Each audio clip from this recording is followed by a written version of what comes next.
제11장 하느님의 구원 계획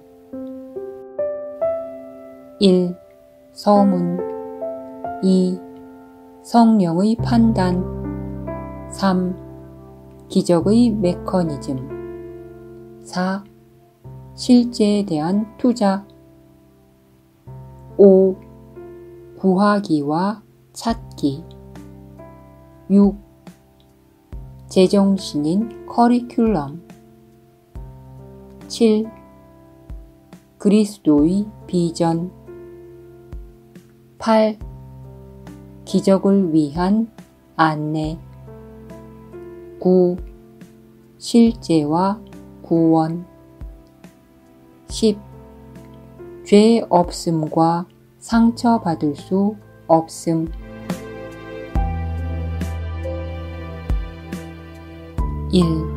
서문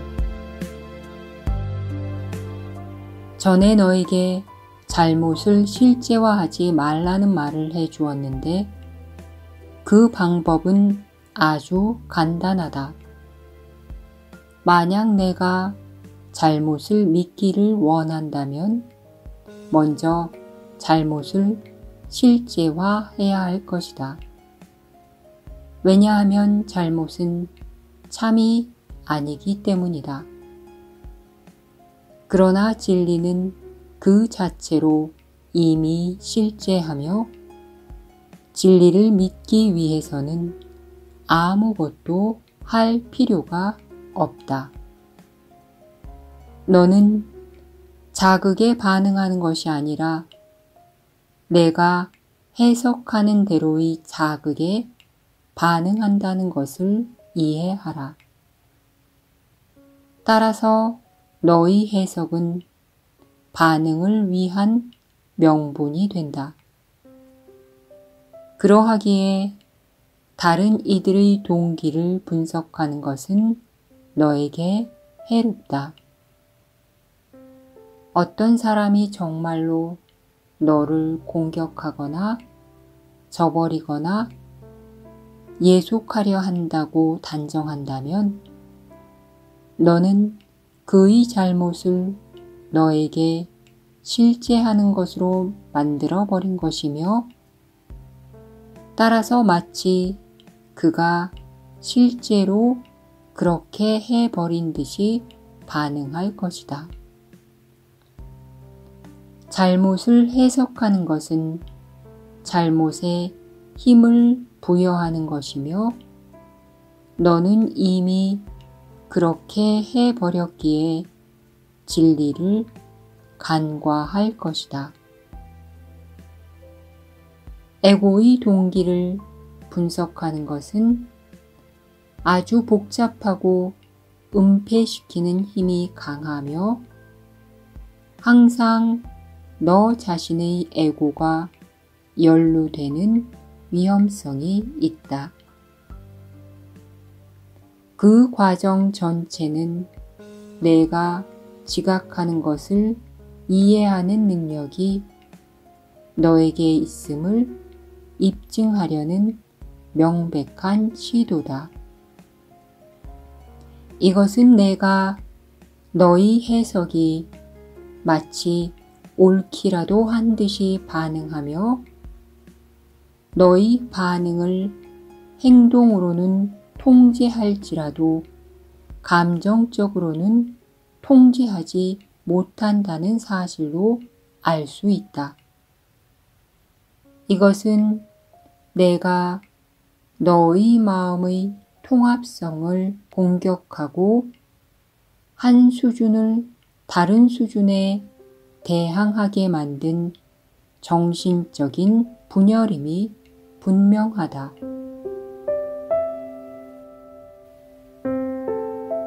2. 성령의 판단 모든 동기에 대한 이치에 맞는 해석은 단 하나뿐이다. 그것은 성령의 판단이므로 내가 노력할 부분은 전혀 없다.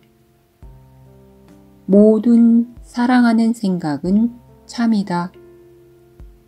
다른 모든 것은 치유와 도움을 청하는 호소다. 그것이 취하는 형식과 상관없이 이것이 그 본래 모습이다. 도와달라고 간청하는 자에게 분노로 반응하는 것이 정당화될 수 있겠는가? 도우려는 용의 외에 그 무엇도 적절한 반응일 수 없다. 왜냐하면 그는 오로지 도움만을 요청하고 있기 때문이다. 그에게 다른 어떤 것을 제공한다면 너는 그의 실제를 내 멋대로 해석함으로써 그것을 공격할 권리가 있는 척하는 것이다. 이것이 너 자신의 마음을 얼마나 위험에 빠뜨리는지 아직 분명히 깨닫지 못하겠지만 그렇다고 그 위험성이 아주 명확하지 않다는 말은 결코 아니다. 도움을 청하는 호소를 다른 무엇이라고 주장한다면 너는 다른 무엇에게 반응할 것이다. 그런 너의 반응은 실제에 대한 너의 지각에는 부적절하지 않지만 있는 그대로의 실제에는 부적절할 것이다. 이것은 정의상 형편없는 실제 검증이다. 도움을 구하는 모든 요청을 정확하게 본래 모습대로 인식하지 못하도록 막는 것은 오로지 내가 지각한 공격할 필요성 뿐이다. 오로지 그 필요성만이 너로 하여금 실제와의 끝없는 전쟁에 기꺼이 휘말리게 만들며 그 안에서 너는 치유의 필요성을 비실제적으로 만들므로써 그 필요성의 실제성을 부정한다. 너는 실제를 기꺼이 지각하기를 꺼리는 경우에만 그렇게 할 것이다. 그럼으로써 너는 자신에게 실제를 유보하게 된다. 내가 이해하지 못하는 것을 판단하지 말라는 것은 확실히 좋은 조언일 것이다. 개인적으로 투자한 자는 신뢰할 수 있는 증인이 아니다. 그에게 진리는 그가 진리이기를 원하는 것이 되어버렸기 때문이다. 도움을 청하는 호소를 본래 모습대로 지각하기를 꺼린다면 그것은 내가 도움을 주는 것은 물론 도움을 받는 것도 꺼리기 때문이다. 에고의 진정한 동기가 무엇인지 분석하는 것은 현대판 종교 재판이다. 두 경우 모두 어떤 형제의 잘못을 들춰낸 다음 그의 유익을 위해 그를 공격한다. 이것이 바로 투사가 아니겠는가? 그 형제의 잘못은 그를 해석하는 자들의 마음 안에 있는데 그들은 바로 그 잘못 때문에 그 형제를 처벌했기 때문이다. 도움의 요청을 인식하지 못할 때마다 너는 스스로 도움을 거절하는 것이다. 너에게 그 도움이 필요 없다고 주장하려는가? 하지만 내가 형제의 호소를 인식하기를 거부할 때 바로 이런 주장을 하는 것이다. 너는 그의 호소에 응답함으로써만 도움을 받을 수 있기 때문이다. 그를 돕기를 거절하면 너는 하느님이 너에게 주시는 응답을 지각하지 못할 것이다.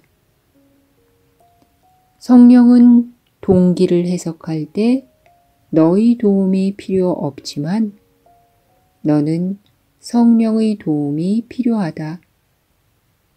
오로지 감사만이 내 형제에게 적절한 반응이다. 감사는 그의 사랑하는 생각은 물론 도움을 구하는 호소에도 마땅히 주어져야 한다.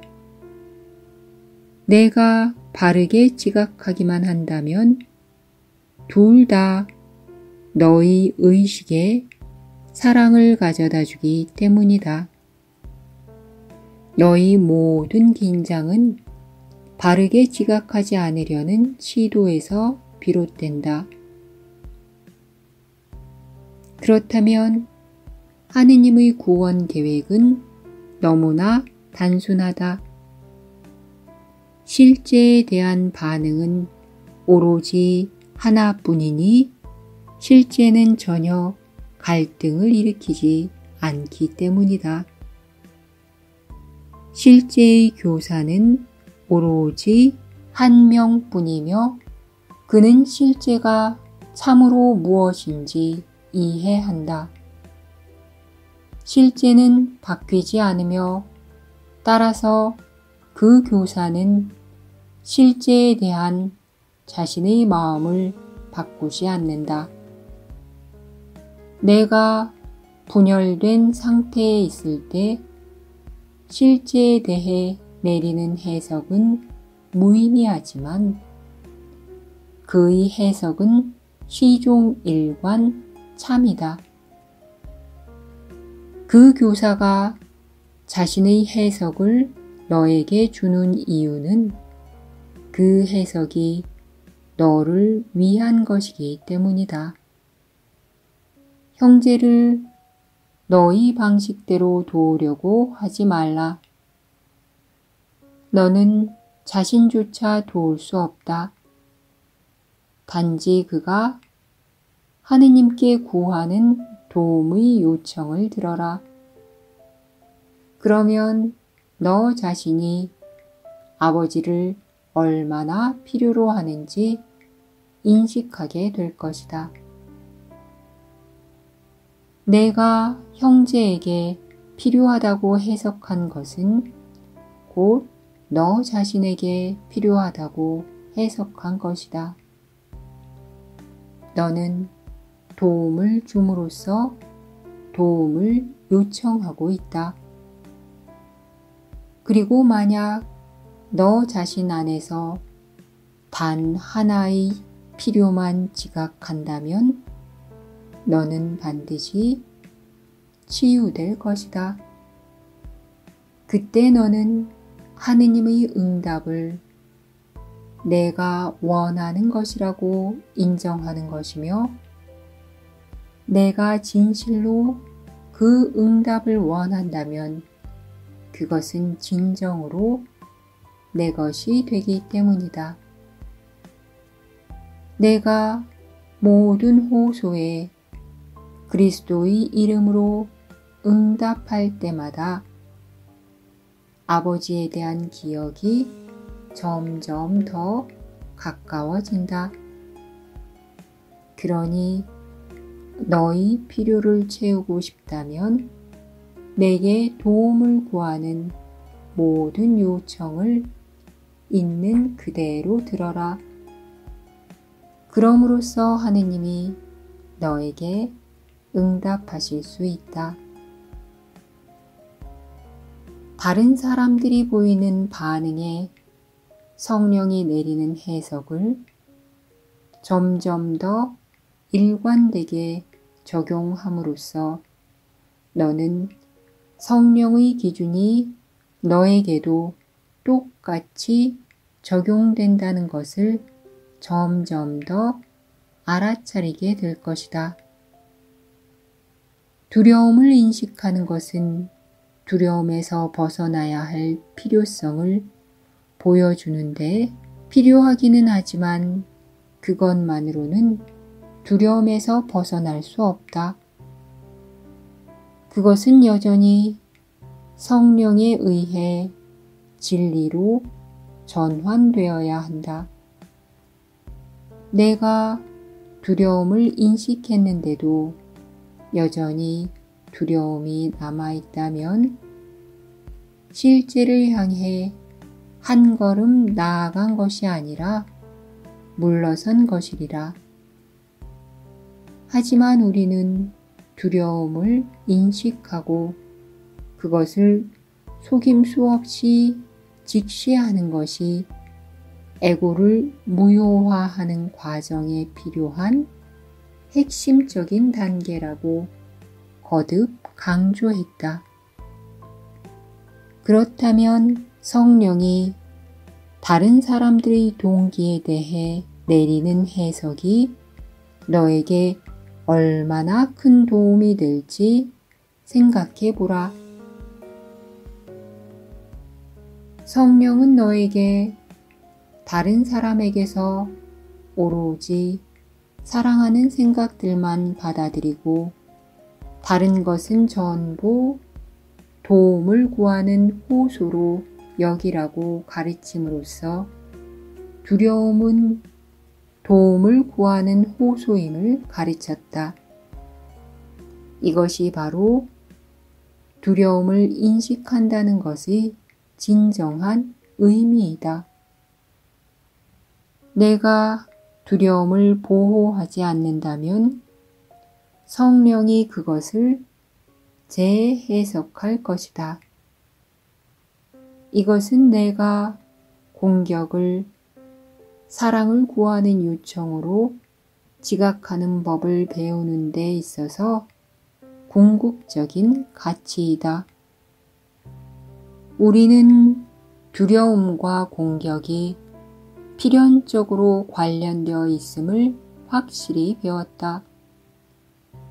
오로지 공격만이 두려움을 일으킨다면, 그리고 공격은 실제로 도움을 구하는 요청임을 본다면, 너는 두려움의 비실제성을 분명히 깨달을 수밖에 없다. 두려움은 부정된 것을 무의식적으로 인식하면서 사랑을 구하는 요청이기 때문이다.